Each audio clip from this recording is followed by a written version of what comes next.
Lawrence was a simple man. He wore a plain grey suit Monday to Thursday.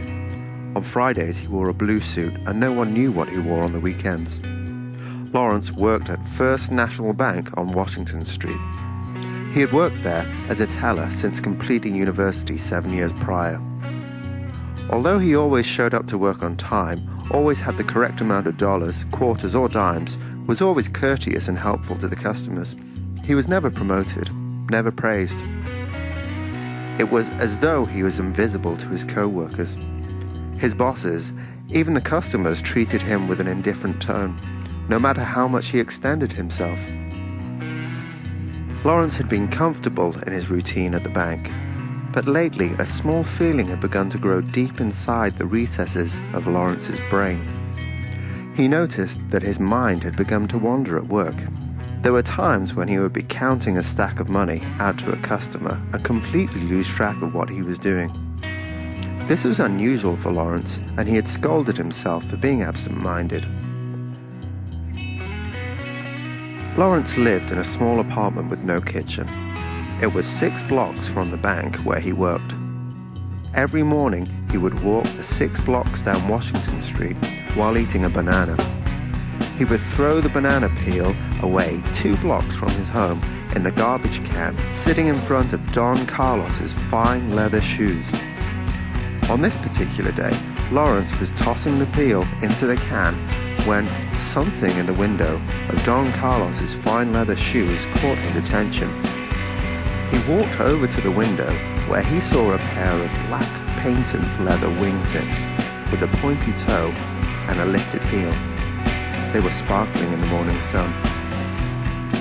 Lawrence couldn't help but admire the fine stitching and the way they looked, as though they were made from an exotic black chrome. The shoes continued to twinkle when Lawrence realized he had been peering into the window for some minutes and would have to jog the remaining blocks to get to work on time. The next morning, Lawrence stopped again to look into the window of Don Carlos's fine leather shoes. He did this for the next 2 days as well. He couldn't say what it was about this particular pair of shoes, but they were all he could think about. He had said to himself, "Those shoes wouldn't go with my suits. They're much too shiny. People would laugh and think I was trying to be some kind of dandy. But they are a handsome pair of shoes." So on Friday, while walking home from the bank, Lawrence went into Don Carlos's fine leather shoes and purchased a pair of size 10.5 pair of black painted leather wingtips with a pointed toe and lifted heel. He didn't wear them out of the store but spent all weekend analyzing himself in the mirror. He liked them, unmistakably, but they just didn't feel like they belonged on his feet. Despite his reservations, he decided he would wear them to work in the morning. The next day, as Lawrence was eating his banana and walking down Washington Street, he felt that everyone on the street was examining him. There was an unnatural stride to his steps, and the self-consciousness was palpable.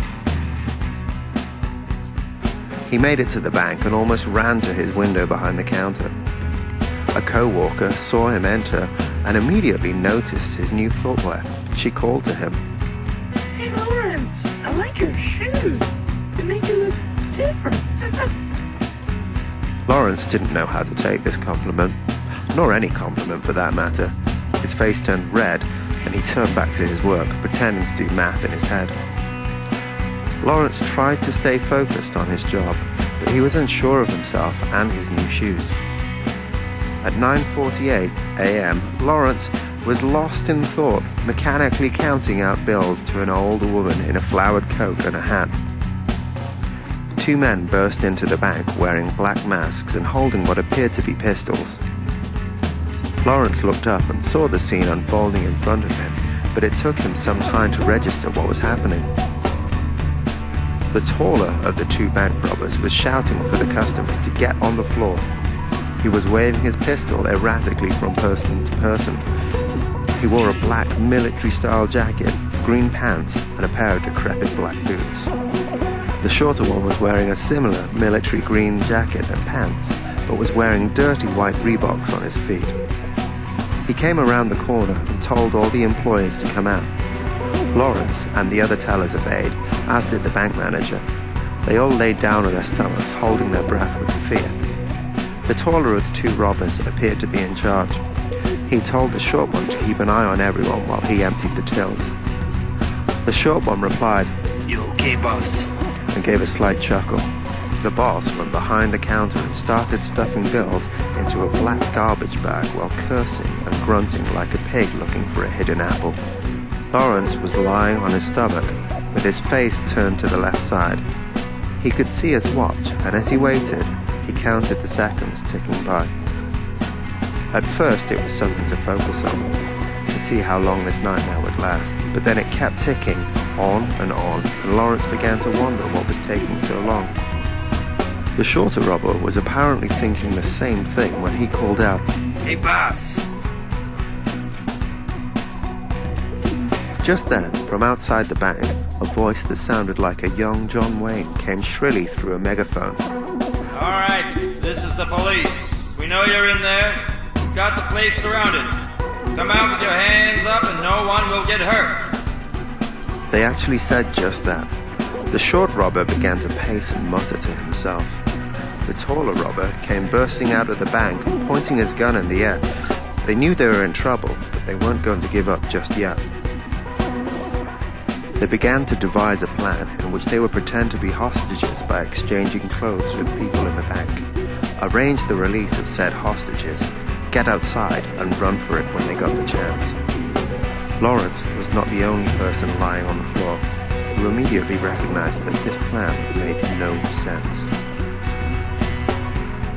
The shorter robber swung his eyes over the people lying on the ground. His attention was caught by Lawrence's new pair of shoes.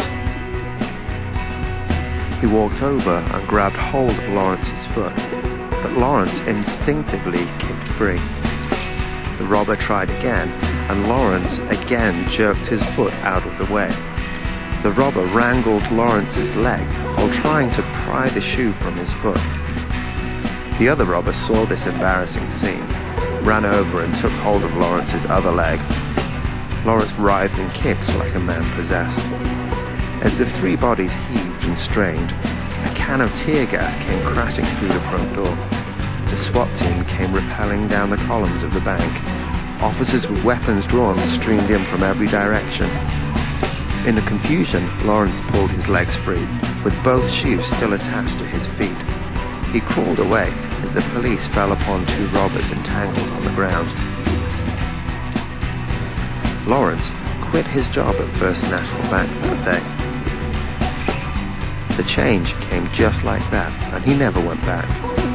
He bought some new suits that better match his footwear. He met a girl whom he plans on kissing someday. He even got a job working at Don Carlos's fine leather shoes. And every morning he laces up his black painted leather wingtips with a pointy toe and raised heel. He walks the 2 blocks down Washington Street with a confident stride, his head held a little higher while eating a banana.